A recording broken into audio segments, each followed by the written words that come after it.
Well, let's begin with history. I'm going to mix it up a little. We'll end with science, but we'll start with history. And as the beginning said, I'm going to talk about gaudy religions. That means religions with gods in them.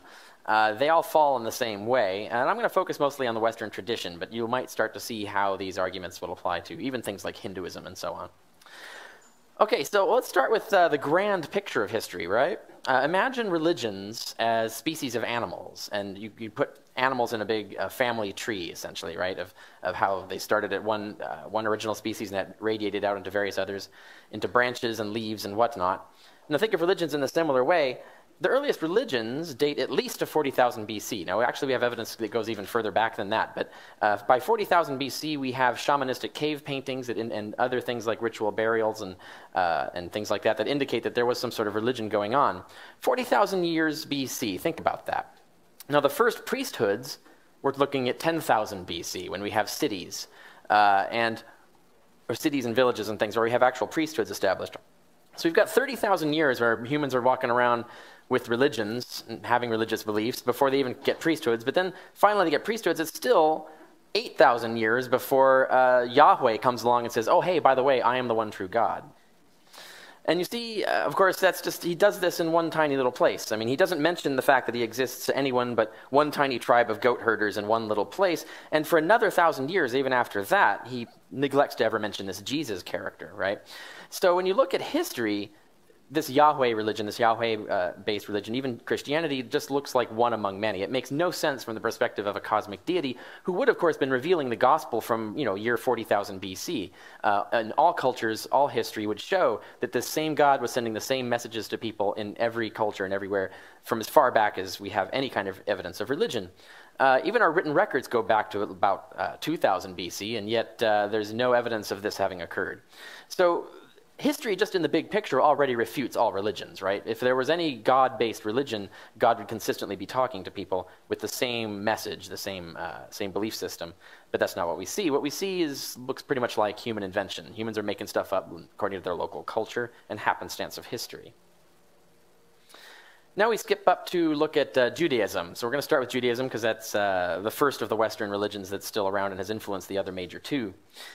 Now, between 539 and 332 BC, Persia conquered Judea. Now, I want to point out, of course, that those of you who know geography, you can try to find Judea on there, the Palestine, the Holy Land, quote unquote. It barely shows up. I mean, it's basically almost just a piece of a red line of the border there. And compare that, of course, to the Persian Empire. Looks like the Persians had better gods, apparently. But the significance of that is that, the Persians, of course, that means Iranian. The modern-day country of Iran is the center of the Persian culture. It's where everything Persian came from. Zoroastrianism was the main Persian state religion of the time. When they conquered the Jews and then hauled them off into slavery or into exile into other Persian cities, the Jews were much mixed up with and seeing basically the god system of this incredibly, enormously powerful empire that easily conquered them. And they said, well, they can't have a better God than we do, so we better get some of these cool God attributes pretty quick. And so they borrowed a lot of the ideas that the Zoroastrians had and added them to their religion. These are attributes of Judaism that did not exist before the exile. You won't find them in the Old Testament writings that were written before the Persian conquest. But afterwards, then you start to see it happening all throughout. This idea, first of all, of a war of a good God versus an evil God, of light versus dark, that was a Zoroastrian idea. The Jews did not have that. Before the Persian conquest, Satan was actually one of the right-hand men of God and was doing the will of God. So when Satan goes down to cause evil, he was doing it on orders from God. He's not an adversary in the sense of the enemy of God.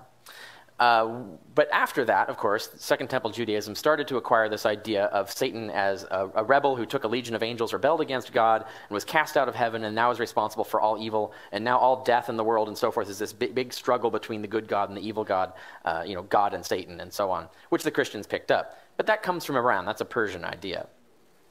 The idea that the world will end, that was not a part of Judaism before this conquest. The idea that God's justice would be realized in one great apocalyptic cataclysm, that was a Zoroastrian belief. That came from Persia. The Jews liked that idea. They adopted it. And of course, they turned everything around so that it would be the Persians that God would melt and not the other way around. But the idea comes from the Iranian conquerors. The idea that this world would end by a river of fire being sent by God that will flow over the universe and burn everything up except the righteous, That's Zoroastrian, the idea of the great apocalyptic burning. A new, better world that will be created in its place, the future heavenly paradise kind of thing. That comes from Zoroastrianism. That wasn't originally a Jewish belief. And the idea then, the most crucially, that all the good people will be resurrected by God to live in that new world happily ever after, this idea of an eternal paradise life, was not a part of Judaism before. When you died, you just died and stayed dead, basically. You were kind of like a vague spirit in the earth. They didn't have an idea of an eternal paradise or an eternal afterlife, but the Jews picked that up from the Zoroastrians, and it became a fundamental requirement of Judaism. Now, when you look at the Talmud, one of the requirements of being a Jew is affirming that you'll be resurrected. Everyone else is explicitly declared a heretic in the Talmud. And yet, that wasn't a Jewish belief. That was an Iranian belief picked up from the Persian cult of Zoroastrianism. So when you look at this, you realize that this is just man-made religion, right? This is not a single God who thought of all this stuff at the origin point of Judaism. There was no, you look at when God's communicating with Abraham in the Bible, he doesn't say, oh, by the way, the world is going to end at a certain time. I'm going to resurrect everybody. I'm going to burn everything. And there's this awful guy named Satan, and you need to watch out for him. That's not there, right? So all of that stuff gets added on later, and it's borrowed from a human-created religion of Zoroastrianism. So certainly this is a historical piece of evidence that shows that Judaism is not a God-oriented or God-originated religion. It's just another cobbled-together man-made thing. Now, other things, of course, you know there are failed prophecies in the Old Testament, but related to this idea of God, of the Zoroastrian influence on Jewish belief, I'm going to read one particular prophecy that is conspicuous for not having happened, therefore refuting the entire Bible, because they can't possibly be a supernatural deity communicating to these prophets if they get things wrong. And it's also pretty horrific here. And this shall be the plague, I'm going to read. This shall be the plague whereby Jehovah will smite all the peoples that have warred against Jerusalem. Their flesh shall rot away while they stand upon their feet, and their eyes shall rot away in their sockets, and their tongue shall rot away in their mouth. That's, by the way, where Steven Spielberg got the idea for Raiders of the Lost Ark, melting. Here it is. And the same plague shall befall the horse, the mule, the camel, the ass, and all the beasts that shall be in their camps. What do the animals do? That's kind of rude.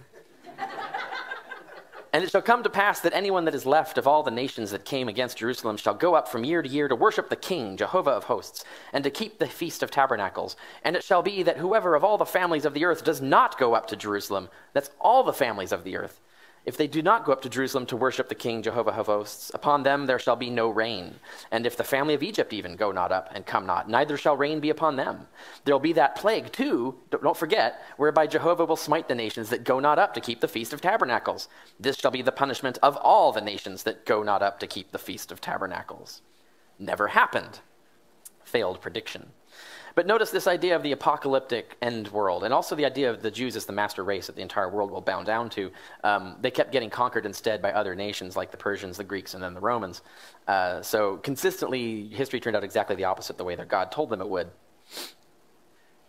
And this, we see, even is connected to aspects of, oh, that's a shame. This is not coming through correctly. Well, I can't read the passage. The passage is hidden back behind there, and this isn't playing. Oh, I wonder if I can make it play. Let's see if this... No, I don't want to try it yet. So the passage that's behind there is a passage about how God's going to burn everything up, and there's a funny funny line in it in Malachi 4:1-3. Those who have mobile devices can look this up. And what he says there is that the Jews who are faithful of Jehovah will be able to gamble as calves of the stall upon the ashes of the burned up victims and step upon the skulls of their enemies. And let's see if this happens. But this is supposed to be an animated GIF from the Terminator, which is supposed to evoke. Let's see if it works. No, it doesn't work. Okay, so unfortunately you lose the video effect. But the joke was that I've heard this, or I've seen this before. Oh, right, yeah. So that's Judaism. And you could go on and on about that, but the point is it's very easy to look at historical facts and show that it's a man-made religion. It doesn't have a pipeline to God, so it's not a divine thing. And so what they're saying about God is probably not true. But let's look at Christianity. Christianity originated as a Jewish sect, and what they did is the original Christians, is they took Judaism and they took this other fashion going on all around them and combined them to create a new version of Judaism, a sort of super Judaism. But notably, they did the exact same thing the Jews did when they were conquered by the Persians. They adopted all of these Zoroastrian ideas and made their religion different by incorporating this foreign culture that had conquered them. Well, this is exactly what the Christians then did, which is to say exactly what the Jews did again. By creating Christianity, is they borrowed all of these ideas of these popular religions around them held by their conquerors, the Greeks and then the Romans, and created a new religion. And some of the gods that their new god or their revised sub-god would be based on, the son of God, right, is all of these sons of God, except the one on the end is a daughter of God. Osiris, Adonis, Romulus, Zalmoxis, and Inanna are just the ones that we know for sure had resurrection cults prior to Christianity. There are many other similar gods that could be put into this category, but they're harder to date. Inanna, on the end, by the way, we have stone tablets dating back to 1700 BC, in which she descends to the lower world, into what we would call hell, is stripped naked, put on trial in a kangaroo court, is stricken dead by a death spell, and then nailed up, basically crucified. And then her minions come down and feed her the food of water and life 3 days later, and she's resurrected from the dead and ascends to glory. Sounds like a similar tale we've heard before, right? But it gets repeated again and again and again in all these other gods, each time transformed. All of these stories of all of these gods are completely different from each other, but have the same similar structure behind them. And the ones that Christians would most be aware of are Romulus, for example. Roman state god, his death and resurrection was celebrated in annual passion plays, actually called passion plays. They were actually acted out, the death and resurrection of Romulus every year. It was a Roman state religion.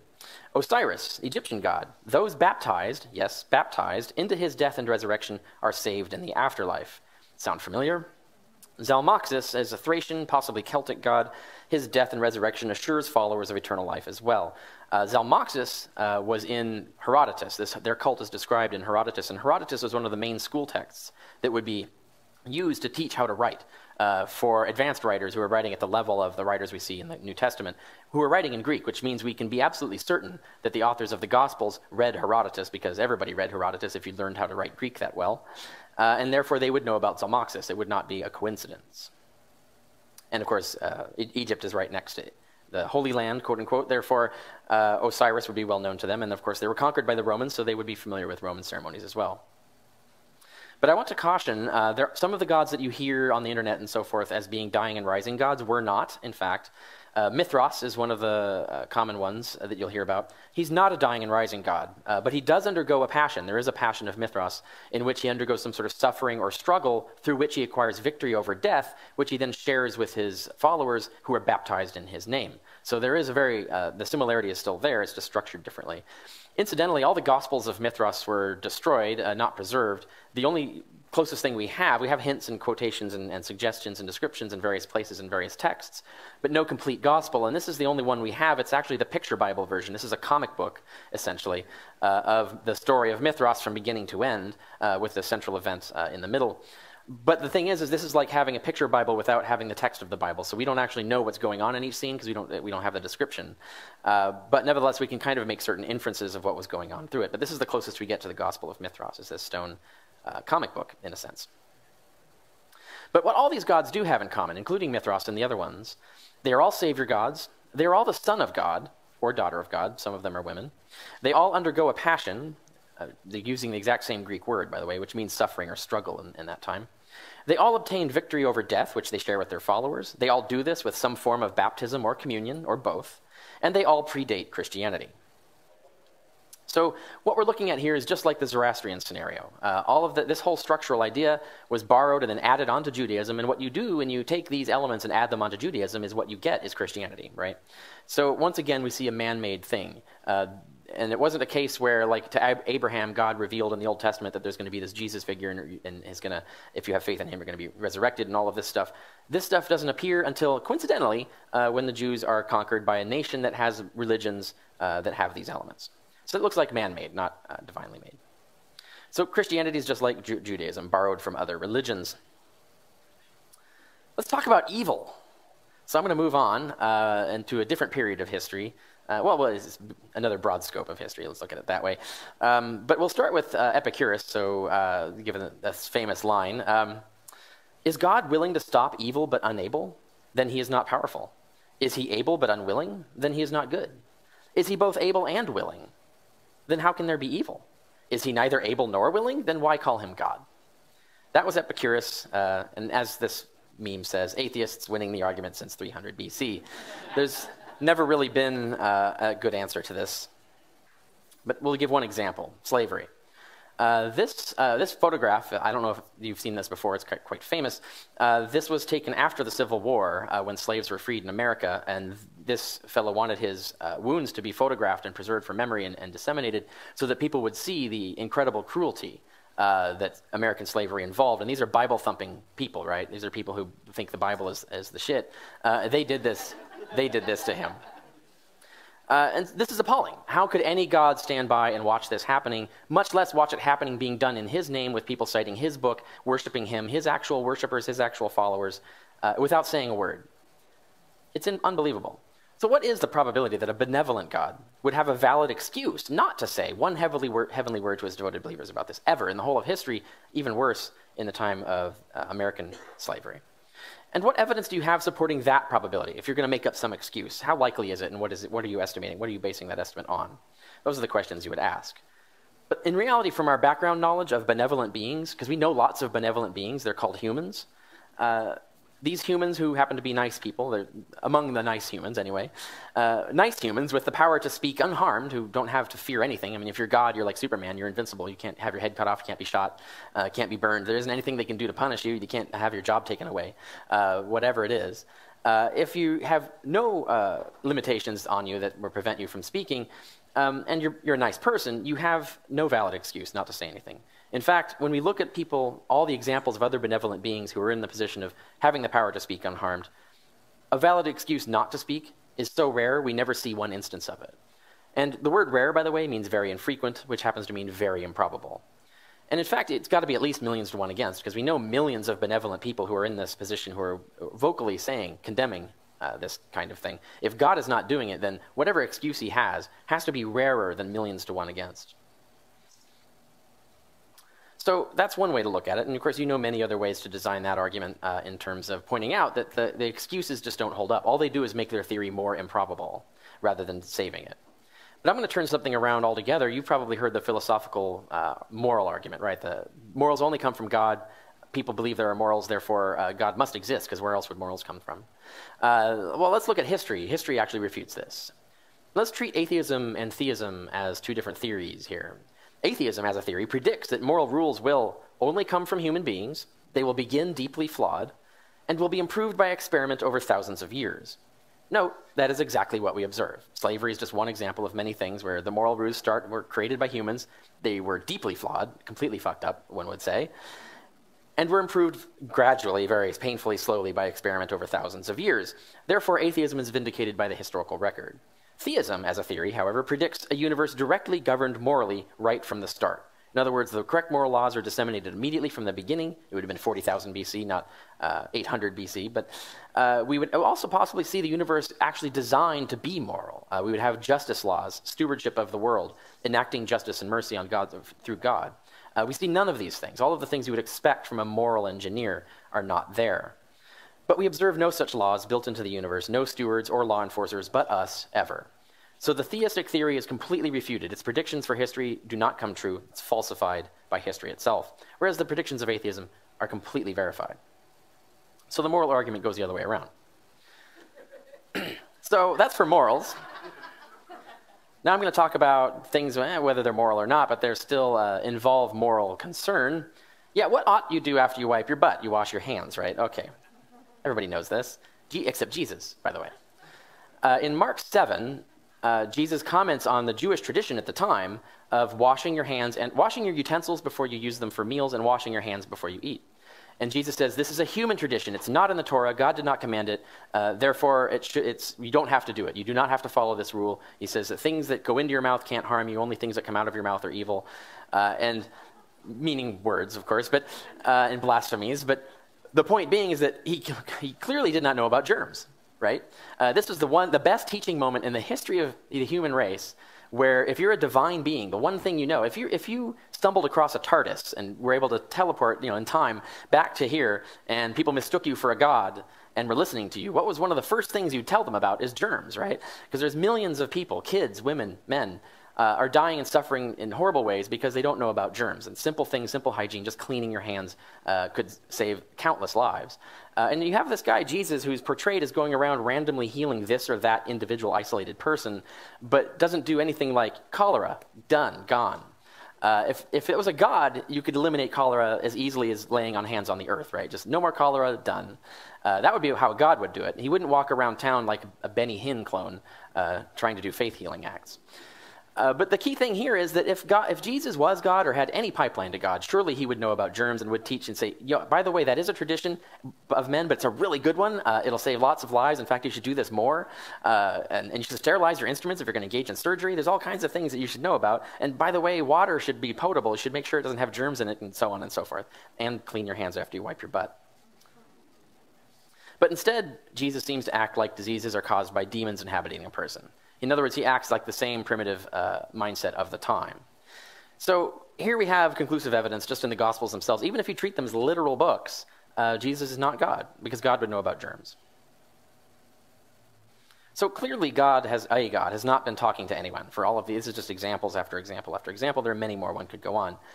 So history proves God's not been talking. Islam's no different. I'll briefly just say that the Quran also fails to mention germs, incidentally. So when the angel Gabriel was rambling on and on and on with these surahs to Muhammad, you'd think by the end Muhammad would be pissed off that Gabriel didn't at any time mention germs. That would have been really helpful information. By the way, also so would the printing press and a few other things. The Quran also endorses slavery, including sex slavery, which of course the Old Testament also does. And therefore the angel Gabriel thought slavery was really cool. Keep up with that. Like Judaism, God's promise of prosperity and superiority over all nations was also refuted by the opposite. Almost all Islamic nations are failed states or economic disasters compared to much of the quote-unquote infidel West, which has all the power and wealth. Now, that doesn't indicate that we're morally better than them, but it does indicate that if we're going to talk about gods helping us out, it looks like our God's doing a better job than theirs. But I want to point out that all of these religions are the same religion. In fact, Christianity and Islam are just Jewish sects. They're all just different sects of the same one religion. They're all resurrection cults because they all teach basically the same thing and just differ on the details. Judaism says the world will one day be dissolved, the dead will be raised, and the loyal will become immortal. Christianity says the world will be dissolved, the dead will be raised, and the loyal become immortal. Islam says the world will be dissolved, and the dead will be raised, and the loyal become immortal. It's all the same religion. So let's just pick one and analyze it a little more closely. Now, I can't take credit for this, by the way. I'll read it in a moment, but this is a meme that went around on the internet ages ago. Someone else came up with it. They're pretty brilliant because it's spot on. This is the description of Christianity, dead honest. The belief that some cosmic Jewish zombie can make you live forever if you symbolically eat his flesh and telepathically tell him that you accept him as your master so he can remove an evil force from your soul that is present in humanity because a rib woman was convinced by a talking snake to eat from a magical tree. That is literally the Christianity that was being taught in its first, let's say, 1,800 years, almost 2,000 years of Christian history. Totally makes sense, right? Now, a lot of Christians say, "Whoa, okay, that sounds a little ridiculous." Okay, so I get you. That's crazy. So we can make this more sensible. And so we came up with a new and improved Christianity where all that Eve stuff, okay, rib woman, stalking snakes, okay, that's all baloney. We'll grant you that. We'll concede you that. But I still have an imaginary friend who magically manipulates the world for me, and he also magically impregnated a woman 2,000 years ago, and she bore him a son who underwent an ancient ritual of blood sacrifice in order to dispel a curse laid upon me, thus ensuring I will be immortal. Footnote, although I've never seen this work for anyone else before. Now, that's completely honest and correct analysis of Christianity, a description of it, and yet it looks absurd when you actually spell it out that way. But what if someone came up to you and said that they have an imaginary friend named Zalmoxis, who they insist is really real, and they'll never die, because this ancient demigod cleansed their soul with blood magic, which grants them the power of living forever in a magical place no one can see. That actually existed. That was the description of the Zalmoxis cult, which is attested in Herodotus, as I mentioned, 500 years before Christianity. So if Zalmoxis cult is ridiculous, Christianity is ridiculous because it's just the Jewish version of the same religion. But let's go to history more recent. Heaven's Gate cult. The Heaven's Gate cult was in California, and they committed suicide, mass suicide, believing that their souls or the information in their brains would be teleported into a spaceship. They thought they'd get new bodies in this alien spaceship that was flying by the Earth at the time, and yet this whole belief, this idea that when they die that they'll be resurrected in new superior bodies, that's the Christian belief. This is just the scientific version of Christianity. So you have them saying that they'll get new bodies in an alien spaceship flying by versus what the Christians say is that they'll get new bodies in a magical alternative universe. The weird thing is the Heaven's Gate cult makes more sense, right? Because in point of fact, they're talking about quantum teleportation and neural engineering, which are actual things that exist. We almost have the technology now. We can see how to build this technology. Within 50 to 100 years, we'll have it. It'll be a simple matter to simply copy a brain and rebuild it in another man-made body. All of that stuff is technology that's within human reach and within human understanding. So their idea actually made sense. There really could have been a flying saucer flying by, and if there was, and that those aliens probably could have scanned their brains and reproduced them in new, superior synthetic bodies on the ship. It's entirely possible. But compare this with what the Christians are saying. The Christians are saying not that. They're saying that God needs blood to fix the universe, but only his own had enough magical power to do it, so he gave himself a body and then killed it. Now, when you look at it like this, Christians are talking about voodoo and magic and stuff. They're not talking about anything that even has plausibility. The Heaven's Gate cult is actually more believable than Christianity. So if the Heaven's Gate cult is absurd, Christianity is absurd. So, okay, that all looks bad. But the usual thing is, can't we fix the plot holes with elaborate explanations? And I've misspelled explanations, I see here. Excanations? I was hoping there'd be a joke in there somewhere, but there really isn't. Can't we make excuses?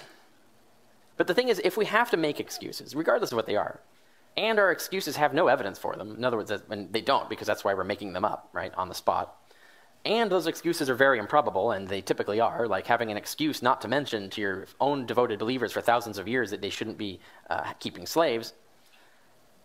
If your excuses are very improbable, then your theory is very improbable. If you have to use an improbable excuse to tack that onto your theory, the improbability of that excuse then attaches to the theory, right? So the theory becomes as improbable as your excuse, or actually more improbable, because if you have multiple excuses, those improbabilities multiply, right? And those of you who know how to do basic probability math, basic multiplying of probabilities, you'll notice that this probability gets smaller, smaller, smaller exponentially.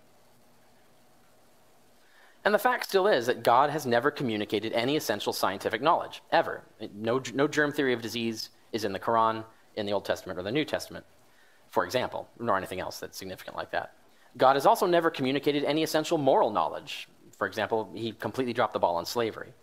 God has never even communicated any consistent religious knowledge of any kind, despite claims going on for 40,000 years, all these different religions, no consistency whatsoever.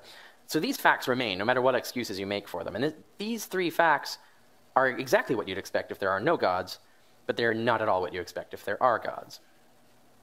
Okay, so maybe we can grant that. What if God is a total douchebag then, right? Can't there be one of those? And at least then maybe, yeah, he doesn't care about germs or slaves. Maybe, yeah, he's totally pro-slavery. He wants us to die of diseases. He's a total awful asshole. Okay, but he could still exist, right? So you really haven't refuted God yet. So there's really two possible kinds of douchebag gods. The one is natural beings, which are aliens, computers, and things like that. We could be living in the Matrix right now, and the douchebag gods could be our AI agents or whatever. But we're going to rule that out because that requires positing two improbable universes to explain one of them. So that leaves us with the other kind of douchebag god, which is the supernatural being, the being that has irreducibly mental powers, a sort of a brainless, bodiless, ghost mind that can just will things into existence. There are two hypotheses then left. The God hypothesis, which is that the universe was designed, by a ghost even, to produce life. The godless hypothesis, that the universe was not designed to produce life. And the first thing you look at is when you compare these two hypotheses is that we've done this comparison before, again and again and again. The explanation of lightning, the explanation of disease. Jesus thought it was demons. It actually turned out to be germs. And on and on and on. We have constant millions and millions of examples of where supernatural explanations were proffered and they turned out to be false, and natural explanations turned out to be true instead. Now, when you have a horse that wins every single one of a million races, and you have another horse that loses every single one of a million races, and they're about to go head-to-head in another race, which horse do you bet on? It's kind of a no-brainer conclusion, right? So even from the start, before I even continue, I could fold this and walk off stage and I'd be done, right? There's no probable basis for believing in any gods, even douchebag gods. But I'm going to go on because it's funny. Now, unfortunately, my animations aren't working, so I'll talk you through this slide. This is the history of life, right? So we've got 2.4 billion years. Life began, and then there were about 2.4 billion years after that, where life was just sitting around evolving as single-celled life. Now, in actual fact, single-celled life is over 6 times more evolved than plants and animals just by time alone, right? Animals have only been around about 0.6 billion years, in other words, 600 million years, whereas single-celled life has been around 3.7 billion years, so about 6 times more. So single-celled life, bacteria, for example, have been evolving 6 times more and longer than we have. So they're actually way more evolved than we are. But in fact, the rate of evolution for single-celled life is actually 500,000 times faster than for multi-celled life like animals, which means that single-celled life is actually many billions of times more evolved than your hand, for example. So single-celled life is badass. Now, that makes a lot of sense in terms of evolutionary theory, but it makes no sense in terms of God. God really likes bacteria. I mean, he spent most of his time working on those suckers, but very little of his time working on us. So what was God doing for the 2.4 billion years fiddling around? And he's got all these single-celled organisms. He doesn't know what to do with them. He can't even figure out that maybe they could work together to do something. And then eventually he comes up with the idea that, you know what, maybe they could congregate together and make more complex entities, like algae. Algae, that's clever. So he creates things like algae where multiple cells can cooperate, but he's still sticking around with those for 1 billion years before he realizes, oh, you know what, maybe I should have these cells differentiate their function so that we can have a more complex animal. Yeah, why didn't I think about that 3.4 billion years ago? Still couldn't figure it out, but eventually did, and he comes up with this differentiation of cells within a multi-celled organism about 0.6 billion years ago. But then it takes him 500 million years to figure out apes, just apes, right? So he's tinkering around with mice and bugs and all kinds of this stuff, but no, it takes him a while to go, apes, oh right, maybe I should do something with those. And then even when he gets to apes, it takes him 4 million years more of tinkering before he figures out how to make people. What was he doing for 4 million years? God, these apes are really stupid. Why can't I fix them? They should be smarter than this. Oh, right, maybe I should do something with the brain. I don't know. When you look at this, you realize that this is exactly what we should expect if life is a natural product of random evolution. It would obviously take billions and billions of years for us to evolve. Obviously, single-celled life would have to evolve vastly longer in order to develop the intercellular machinery and complexity to actually start engaging in cooperation. And obviously, once you have cells engaging in cooperation, it would take a very, very long time for them to evolve the sophisticated machinery that would allow them to start differentiating tissues and therefore creating what we recognize as plants and animals. So this is exactly what we expect if there's no God. It makes no freaking sense if there is a God. Even a douchebag God would be more time efficient than this. So what does the godless hypothesis predict? This is what we would expect to see. If we are alive, if we exist, and there is no God, and the universe therefore had to have come about by random chance or whatever, what would we expect to observe? What could we predict about the universe we find ourselves in? The moment we open the door and look outside, what would we see? What we would see is that almost all of the universe will be lethal to life, right? If you pick random universes, you're going to get one that, you know, if it's a universe that's completely hostile to life, obviously that you're never going to be in that universe, right? Because if you're alive, you're not in that universe. So you would never observe that universe. The probability of that being outside when you open the door is 0%.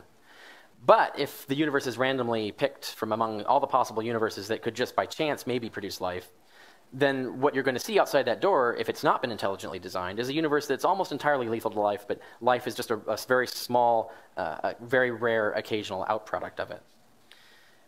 Now, because we know, in this case, if life is not engineered, if it's not intelligently designed, it has to be an extremely improbable chemical accident. The right chemistry has to come together just the right way. So we know that's a cat. We have to concede that. That's true. If there's no God designing things, there's no designer, that's the only way life could come about. But we also know from probability theory that extremely improbable events almost always occur only in vast spaces and timescales. In other words, if an event is 1 billion to 1 against, but you have 1 billion events, right? So the odds of you having one of those events is actually quite high. So what you would expect to see outside that door is a really enormous number of failed attempts to create life and just one or a few random successes, because that's what you would normally appear to see if there's no design.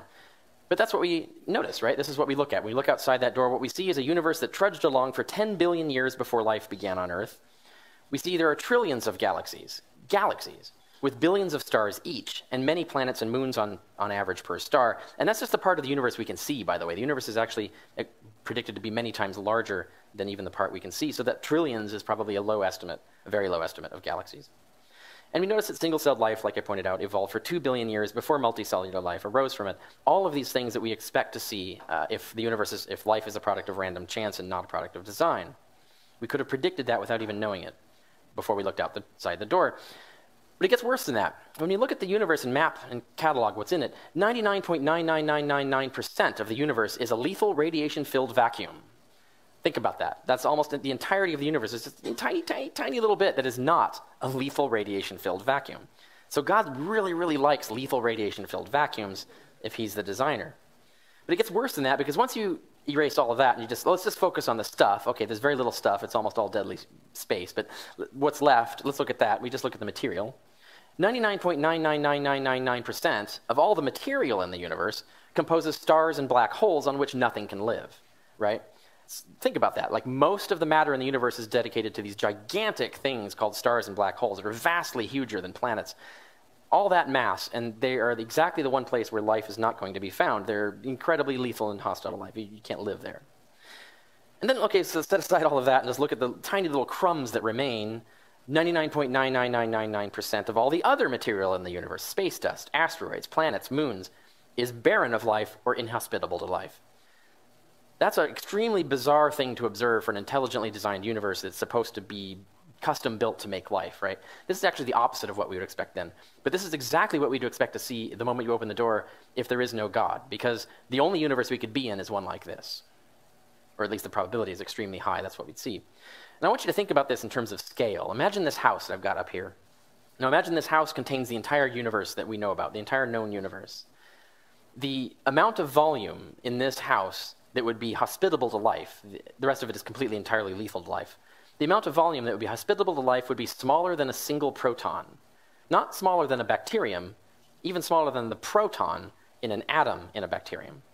If you walked into that house, you'd see that it's almost entirely lethal to life, and you couldn't even find the one proton that life was living on in there.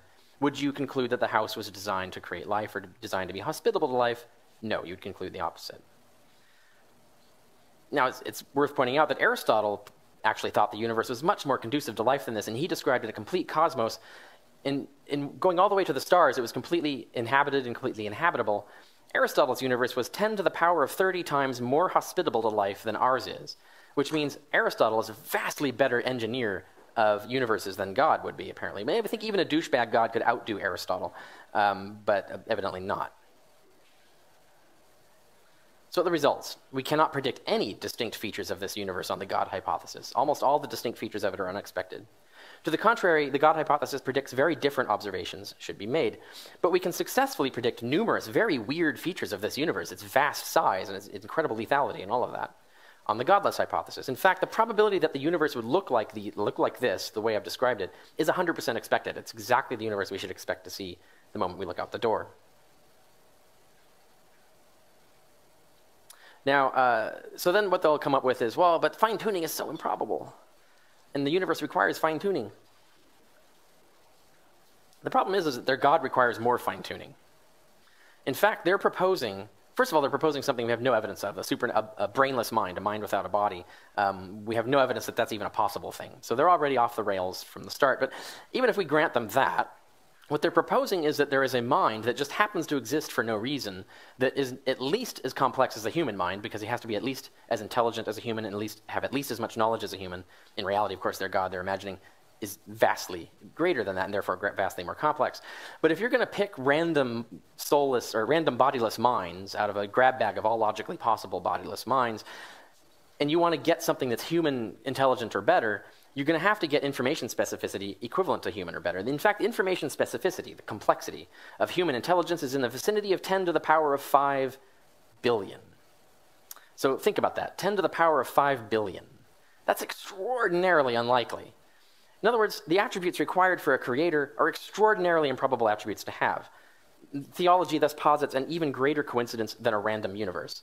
They want to explain a mildly finely tuned universe by positing a massively finely tuned God, and not explaining where that fine-tuning came from. And maybe they'll go to gods all the way down, like the turtle argument, but I think that's a losing way to go, and you know they won't go there. So here's the summary. No moral God is likely to exist on present evidence, quite clearly. Only very improbable excuses can rescue God from that. No supernatural causes or communications have ever been discovered, but millions of natural ones have. Excuses make no difference to the resulting probability.